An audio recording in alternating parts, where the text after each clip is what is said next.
Hello everyone, my name's Amy, this is the Opinionated Woman, and welcome to Crafty Reads, the series where I craft something and we talk about the last 5 books that I've read. We are getting this video in under the goddamn wire because I am leaving, as I'm filming this, I'm leaving to go overseas in 3 days. So I need to get this filmed, I need to get it edited, and I need to get it scheduled. So that is what we're doing today. I am going to be working on my daisy blanket, as I have been for the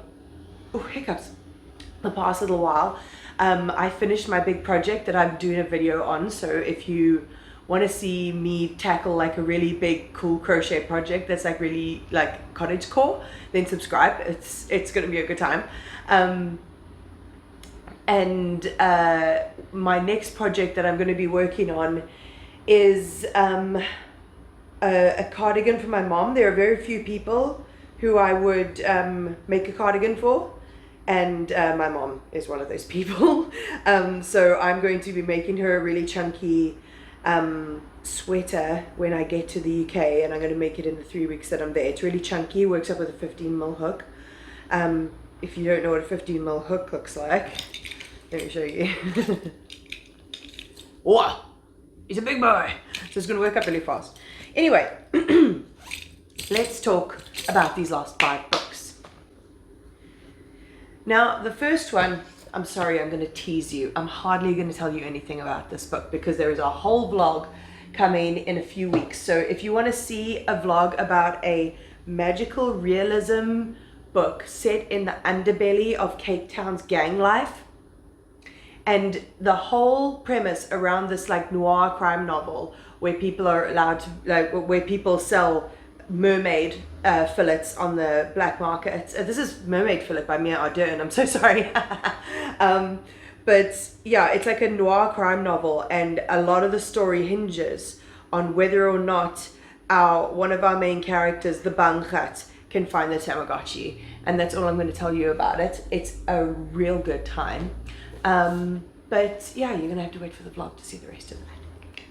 Then I read Convenience Store Woman by Sayaka Murata, translated from the Japanese by Ginny Tapley Takamori. This is a very short novel. It was like a 3-hour audiobook. 1, 2, 3, 4, 5, 6, 2 more stitches. And people have been hyping this up for ages because, and it really intrigued me because it has a character that's like definitely coded as to be super neurodivergent. Like, they didn't outwardly say she's autistic, but she very much gives autism vibes. We're following her main character Keiko, and or Mrs. Furukura.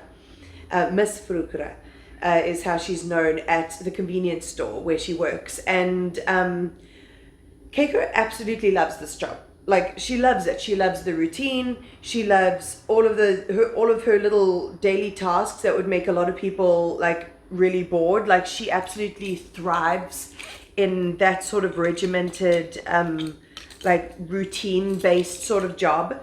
So she absolutely loves the convenience store. She loves the buzz, she loves the sounds, she loves the smells. She just feels at home and comfortable in her convenience store. But the people around her are basically trying to push her to do other things because they don't understand like why she would be happy working in a convenience store. And why she would be fulfilled working in a place like this, not having a high-flying job, and not having a husband, and not having any interest in having a husband. She definitely is also coded very ace and aromantic. So I can't find the end of this yarn. So people are starting to put like a lot of pressure on her, you know, especially like her brother, maybe it's her sister-in-law, I can't remember, but they're very intense about how she needs to, where's my bloody hook? Oh, there it is. How she needs to conform to this like really rigid idea, this like heteronormative idea, and like capitalistic idea as well, I guess. Oh my goodness, freaking 45 minutes later I'm back. I have been waiting. My internet went out on Wednesday last week, and it's Monday now, and I haven't had my internet, and I've been spending so much money on data, and it's been really crap. So, sod's law, the second I sit down to film a video, they start phoning me. So the internet is back, huzzah and hooray. I'm very excited. That was getting to be a huge pain in the ass. Though I am leaving quite soon, but still, I did pay for my internet. I'm going to friggin' use it. So yeah, we were talking about convenience store woman. So basically she starts to get this, like, it really starts getting into her head, like all of these people being like, you need a husband, you need a better job. And she like sort of tries to go along with what everyone seems to want for her. And she even gets involved with this horrible freaking man child that is just like the epitome of the worst type of man. But in the end, we're just left with the message that like, not everyone needs those things to be fulfilled in their life. Some people can be fulfilled being a convenience store woman who doesn't have a relationship. Like, I haven't been in a relationship since the end of 2021, and I don't feel like I'm lacking in anything. And if I didn't have another partner ever again, I don't think I'd be less of a person, you know? And it's just, it was just a really nice message. 1, 2, 3, 4, 5, 6. And it was so well executed. Like, Sayaka Murata's writing is really lovely, and I would definitely try her again. But yeah, a really great short little dive into a neurodivergent brain, and I really, really enjoyed it. Then I read Before We Were Innocent by Berman. And this is a literary thriller. So we're following our three main characters, Bess, Evangeline, and Joni. And in the past, it was they went to go to Evangeline's family house in Greece for the gap between finishing high school and going to college. And when they're there, an accident happens, Evangeline ends up dead. They end up getting held in Greece for a while and are under suspicion for a little bit. But then where we actually get into the story, we're in the present when Joni and Bess are adults now, and they obviously like haven't been in prison for Evangeline's murder, but we're not given exactly like what happened during this situation. And we're mainly following Bess, who is living like out in the desert. She basically she's like kept herself quite isolated because there was so much media stuff, and there was so her and Joni were such like public figures, like people knew who they were at that point, and they were very famous for, you know, this murder that happened to their friend, or not this murder, but this so they were really famous for their friend dying, and did they murder her and things like that. So she's very much secluded.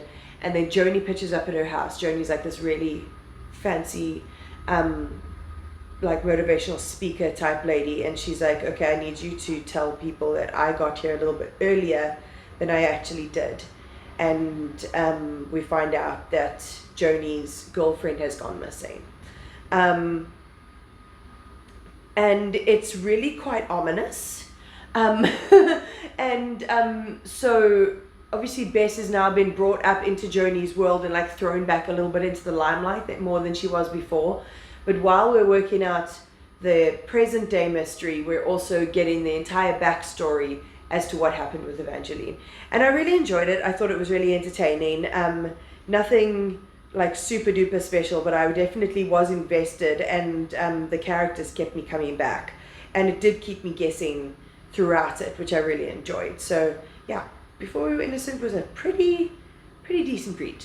And then one that was more than decent, and that is Coasting by Elise Downing. This book follows Elise when she was 23, and she decided one day, it's a memoir, so it's real. She decided one day, she was like, you know what I really want to do is run around the coast of Britain. Crazy lady. And she gives herself 6 months to prepare, and off she goes. And like, I'm not a runner, I'm not hugely into running culture at all or anything like that. I made this too small.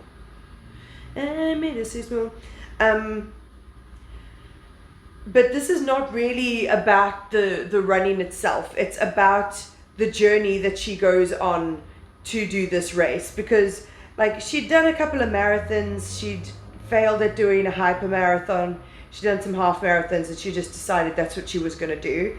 And we get some really great, like, we get little snippets of each place as she runs through it and the different impressions she gets. We get her breaking down on the dual carriageway, running in like the awful rain, being absolutely terrified of the cows that she encounters. And we also get a lot of the stories of the people that she stays with along the way, because she's part of some running clubs on Facebook, and a lot of those people have been putting her up along the way, or she gets like bed and breakfast places and stuff like that that will let her stay with them, just because of the cool thing that she's doing, which is really fun. But it's just a good old story with like a bunch of different characters that we're introduced to, and it's just such an incredible achievement. Not something I would ever consider doing in my whole life, but I had an absolute whale of a time reading it, and I completely didn't expect it. So yeah, and like this one I've never heard other people talk about. I've heard my mom is actually the one who gave this to me, and I'd never heard of it before. So I am now giving it to you. If you like memoirs, do yourself a favor and get yourself a copy of Coasting. And then finally, I read Less by Andrew Sean Greer. This is a gay one. It won the Pulitzer Prize in 2018. It's really weird because, like, from reading it, it's not the type of book that I would expect to win the Pulitzer Prize. But like, it was an enjoyable one nonetheless. So we're following Arthur Less, who is a writer. He is in his 50s, and he's just recently got a wedding invitation to his ex's wedding. And he is having a little bit of a meltdown about it. He really badly does not want to go, and he doesn't want to be around when this happens. So he decides that instead of ignoring a bunch of invites to different speaking events and stuff like that he would usually ignore, he decides that he's just going to say hello. He's going to say yes to a whole bunch of them, and just go and travel to keep his mind, like the biggest distraction, to keep his mind away from the fact that his ex is getting married. And he goes to Mexico, he goes to New York, he's in France for a bit, he's in Morocco for a bit, he's in India for a bit. So we just get like him following along, like all these different people that he's encountering in all these different locations and the different things that he's there for. And all of the characters have like this wonderful sense of eccentricity to them, which I really enjoyed. And then we also get the backstory of Arthur Less and his love story, and like how he came to be in the situation that he's in. And it was thoroughly enjoyable. Apparently there's another one. I definitely would consider reading it. So, even with a big interruption, that is my Crafty reads. I hope you enjoyed it. Have you read any of these books down below, or have I encouraged you to read any of these books down below? Tell me. Tell me in the comments. Don't forget that Mermaid Fillet the vlog is coming soon, so subscribe if you want that. I also have a Kofi link linked down below, which is like a one-time tip jar. If you want to support my channel, I would really appreciate it. But other than that, TikTok, Instagram, they're down below. You're going to see my travels and everything like that. The first travel stuff that'll be going up is on my TikTok and my Instagram, so I hope you'll enjoy that. But yeah, other than that, like, comment, subscribe, all of that fun stuff, and I'll check you next time.